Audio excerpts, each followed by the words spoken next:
भारत की जो नदियां हैं वो दो भागों में बांटा गया है। पहली है हिमालयी नदियां, दूसरा है प्रायद्वीपीय नदियां। पहली कौन सी नदियां हैं? हिमालयी नदियां, और दूसरी नदी है प्रायद्वीपीय नदियां। अब ये प्रायद्वीपीय नदियां हैं तो हम लोग को देखेंगे हिमालयी नदियां उस नदियों को कहा जाता है जो खासकर हिमालय से निकलती है। हिमालय से ऐसे बहुत सारी नदियां निकलती है, उसमें से तीन बहुत इम्पॉर्टेंट नदियां हैं, गंगा, ब्रह्मपुत्र और सिंधु। कौन कौन सी नदियां हैं? गंगा, ब्रह्मपुत्र और सिंधु नदियां हैं। पिछले वीडियो में हमने आपको बता दिया था गंगा नदी के बारे में, और आज का जो हमारा जो वीडियो रहेगा वो रहेगा ब्रह्मपुत्र नदी के बारे में। तो ब्रह्मपुत्र नदी को जानने से पहले देखिएगा कि ये ब्रह्मपुत्र नदी जो है, यहाँ पे एक झील है। ये तिब्बत का जो एरिया है, ये भारत का नक्शा है। भारत के साइड में देखिएगा तो यहाँ पे आपको एक झील नज़र आएगा, और वो झील जो है तिब्बत में है, और इस झील का नाम है मानसरोवर झील। यहाँ से एक नदियाँ निकलती हुई ऐसे करके, ऐसे ये नदियाँ निकलती हुई और ये ऐसे आके यहाँ पे गिर जाती है। और इधर में आपका कौन सा है? बंगाल की खाड़ी है, बंगाल की खाड़ी। इधर में आपका जो जगह है वो है बंगाल की खाड़ी। तो हम लोग को यहाँ पे ध्यान देना है कि ब्रह्मपुत्र नदी के बारे में, क्योंकि आज का जो हमारा टॉपिक जो है वो ब्रह्मपुत्र नदी के बारे में ही है। तो देखिए बड़ा ध्यान से ब्रह्मपुत्र नदी के बारे में। ब्रह्मपुत्र नदी के बारे में अगर हम लोग जाने तो इसका जो उद्गम स्थल है, अगर इसके उद्गम स्थल की अगर हम लोग बात करें, उद्गम स्थल की बात करें, तो इसका जो उद्गम स्थल होगा वो मानसरोवर झील से होगा। मानसरोवर झील।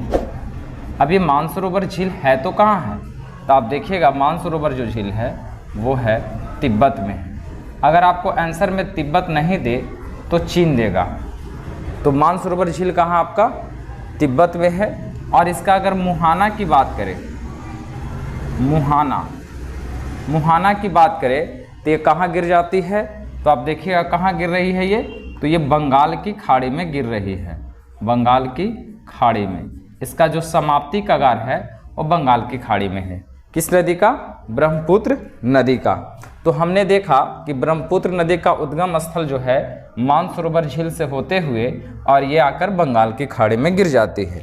लेकिन अगर हम लोग बात करें इसके बहाव क्षेत्र की, बहाव क्षेत्र की बात करें कि ये कहाँ कहाँ बहती है, तो ध्यान दीजिएगा। सबसे पहले ये तो निकली है मानसरोवर झील से। अब मानसरोवर झील कहाँ है? तो ये है आपका तिब्बत में। तिब्बत के बाद ये कहाँ जाएगी? तो ये आ जाएगी भारत में। तिब्बत के बाद आ जाएगी कहाँ पे आ जाएगी? ये भारत आ जाएगी। भारत के बाद कहाँ आ जाएगी? तो भारत के बाद आ जाती है बांग्लादेश में आ जाती है, बांग्लादेश। देखिए अब ये जो तीन देशों के साथ ये जब इसका बहाव क्षेत्र है, तीन देशों के साथ है, तो ध्यान दीजिएगा इसको, ब्रह्मपुत्र नदी को अलग अलग देशों में अलग अलग के नामों से जाना जाता है। सबसे पहले अगर हम लोग देखें तिब्बत में, तो तिब्बत में इस नदी को शांगपो नदी के नाम से जाना जाता है। कौन सी नदी? शांगपो नदी के नाम से जाना जाता है। लेकिन जैसे ही अगर हम लोग भारत में आए तो भारत में भी इसे दो नामों से जाना जाता है। अगर हम लोग अरुणाचल प्रदेश की ओर चले या अरुणाचल प्रदेश में चलेंगे तो यही नदी का, यानी ब्रह्मपुत्र नदी का जो नाम है वो है दिबांग, दिहांग है। क्या नदी है? दिहांग नदी। ब्रह्मपुत्र नदी का अरुणाचल प्रदेश में दिहांग नदी है। और असम में जाइएगा तो आपको मिलेगा काची? असम में आपको मिलेगा ब्रह्मपुत्र नदी, ब्रह्मपुत्र। असम में इसी नदी का नाम है ब्रह्मपुत्र नदी। जबकि आप बांग्लादेश में जाते हैं और इसी नदी के बारे में जानना होगा तो आपको वहाँ पे जमुना नदी के नाम से जानना होगा। तो हम लोग तीन नदियाँ देखे, एक ही नदियाँ देखे जो अलग अलग नामों से अलग अलग देशों में जाना जाता है। तिब्बत में सांगपो, भारत में अरुणाचल प्रदेश में दिहांग, असम में ब्रह्मपुत्र और बांग्लादेश में जमुना। अब इसमें देखेंगे कि अगर इसकी लंबाई की अगर हम लोग बात करें, ब्रह्मपुत्र नदी की अगर लंबाई की बात करते हैं तो इसकी जो लंबाई है वो 2900 किलोमीटर है। कितना किलोमीटर है? 2900 किलोमीटर। जबकि अगर इसको भारत में सिर्फ लंबाई की बात किया जाए कि भारत में इसकी लंबाई कितनी है, तो मात्र 916 किलोमीटर है।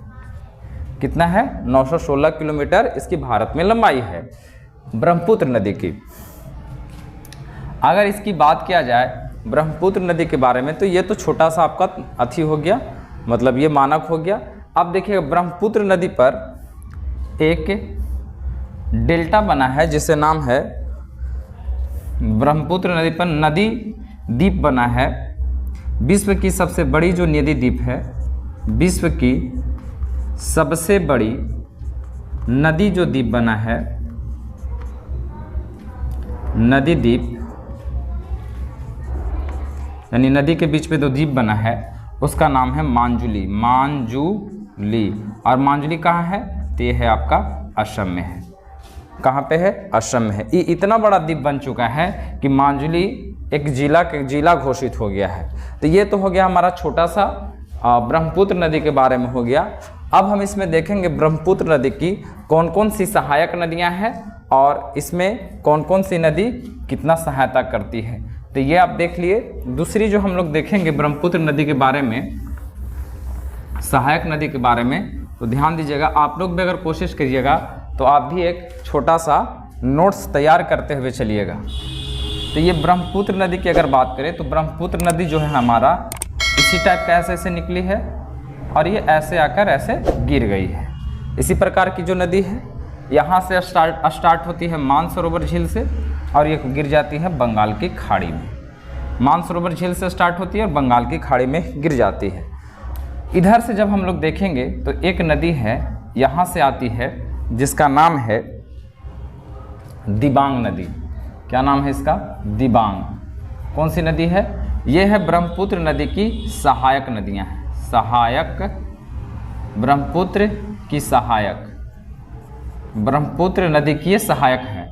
तो कौन कौन सा हो गया? पहला तो हो गया दिबांग। दूसरा आप देखिएगा तो एक नदी है जिसका नाम है लोहित। लोहित या इसको खूनी नदी भी कहते हैं। खूनी नदी, क्योंकि इसका जो पानी है वो खून के समान है, मतलब वो हल्का रेड के समान है, इसलिए खूनी नदी भी कहते हैं। एक और नदी आप देखिएगा यहाँ से ऐसे ऐसे गिरते हुए, ये वाली जो नदी है इसका नाम है धनसिरी नाम है। क्या नाम है इसका? धनसिरी। कौन सी नदी है ये? धनसिरी। एक और नदी आप देखिएगा नीचे में, जो आपको ये हम क्यों बता रहे इसका पता चल जाएगा आपको। धनसिरी के बाद एक नदी देखिएगा जिसका नाम है कोपिली। कौन सी नदी है ये? कोपली नदी है। तो ये हो गया ब्रह्मपुत्र नदी की राइट साइड से मिलने वाली नदियाँ। अब हम लोग देखेंगे लेफ्ट साइड से कौन कौन सी नदियाँ मिलती हैं। तो सबसे पहले देखिएगा एक यहाँ से एक नदी आती है, ये वाली नदी, इसका नाम है, धनसिरी है, इसका नाम है सुबर्णसिरी। सुबर्णसिरी। कौन सी नदी है? सुबर्णसिरी। आप नीचे में एक और नदी देखिएगा ऐसे करके यहाँ से, तो ये जो हमारी जो नदियाँ हैं इसका नाम है मानस। मानस। कौन सी नदी है? मानस नदी। तो राइट साइड से हम लोग देखे थे 4 नदियाँ, लेफ्ट साइड से हमने देखा सुबर्णसिरी, मानस और एक आपको मिलेगा संकोश। कौन सी नदी है ये? संकोश नदी है। संकोश नदी। और एक लास्ट जो आप नदी देखिएगा यहाँ से, ये जो नदी है यहाँ पे जो मिली है इसका नाम है तीस्ता। कौन सी नदी है? तीस्ता नदी है। तो ये हम लोग देखा ब्रह्मपुत्र नदी के राइट साइड से 4 नदियाँ।